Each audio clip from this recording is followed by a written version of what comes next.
The links. This is how golf started in Scotland and how it started at Troon, the non-arable land between the farms and the sea. The game began on the east coast and then rapidly spread to the west. So this is the story of origins and evolution, the club and the courses, the people who helped create and shape them, the great championships played here. This is the history of Royal Troon.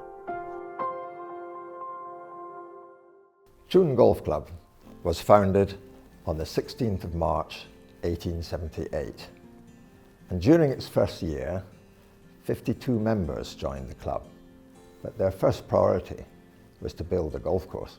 A stretch of links became available on a farm nearby. It was ideal terrain, being natural links landscape. 6 holes were laid out by Charlie Hunter, the custodian of the links at Prestwick Golf Club. He was a protege of old Tom Morris, so he knew a thing or two about laying out golf courses. The course was extended by George Strath, and by 1884, it had reached 18 holes.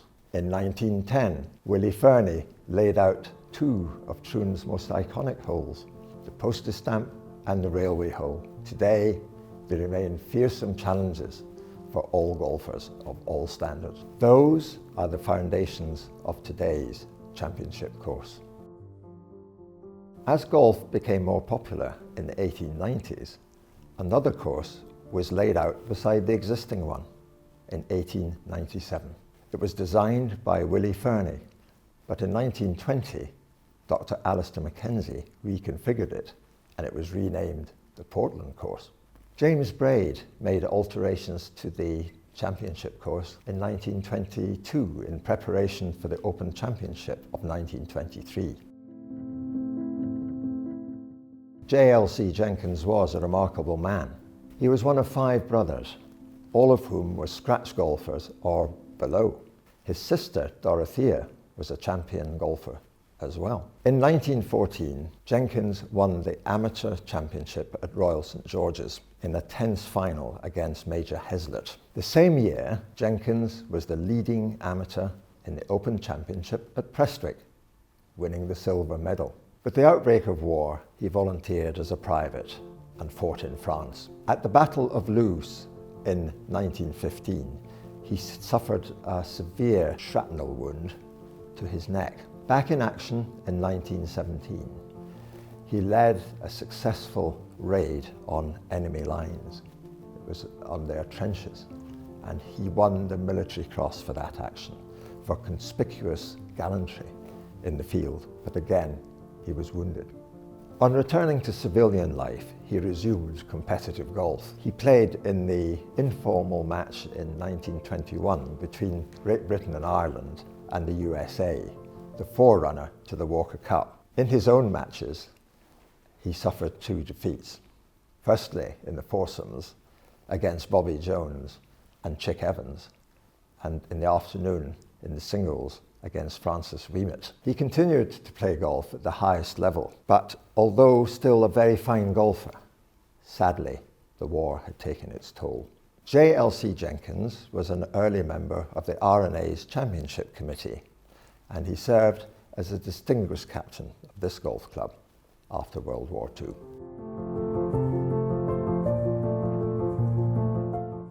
As the club's centenary approached in 1978, one of our members, who was then president of the Scottish Golf Union, made discreet inquiries to see whether Troon Golf Club could become a royal club. Following protocol, a letter was sent to the Secretary of State for Scotland, and when a favourable reply came from Her Majesty the Queen, a surprise announcement was made at the club's centenary dinner to the members. The news was greeted with great acclaim, and from that moment on, the club would be known as Royal Troon.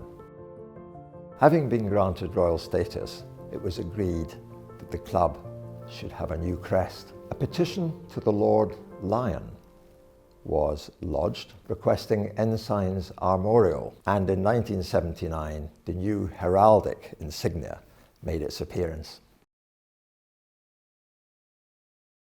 Royal Troon has hosted 9 Open Championships since its first in 1923, when Arthur Havers from England won the Claret Jug, beating the defending champion Walter Hagen. Between then and Henrik Stenson's stunning victory in 2016, names such as Bobby Locke, Arnold Palmer, Tom Weiskopf, Tom Watson, Mark Calcavecchia, Justin Leonard and Todd Hamilton have triumphed on these links.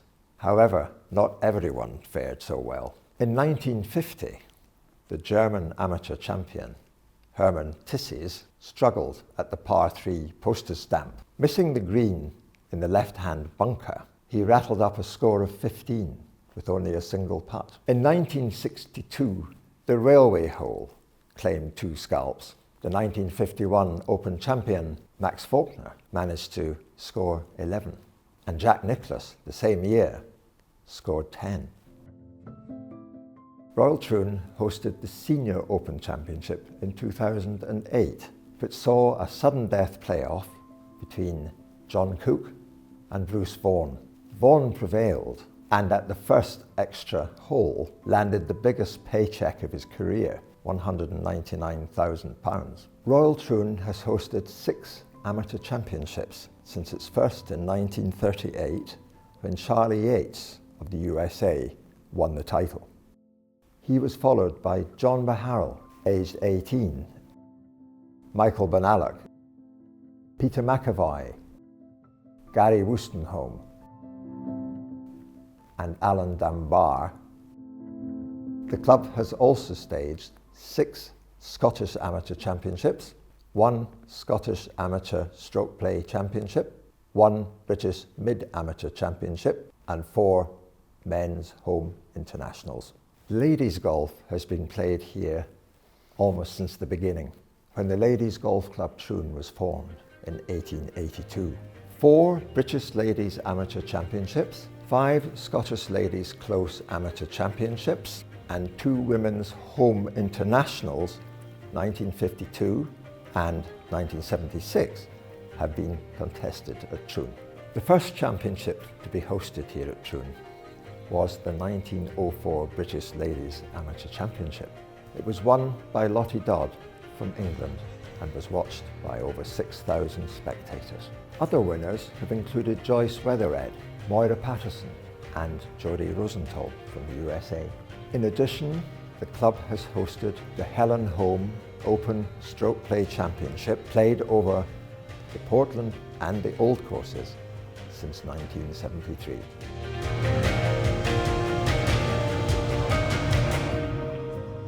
The members have access to all of Royal Troon's courses. And Royal Troon owes its pedigree to those icons of golf architecture. So the history of Troon is one which stretches far into the past, and a club which always looks to the future. What developments will be made, what drama will be played out here, as the members and visitors, the people and the players continue to write the story of Royal Troon.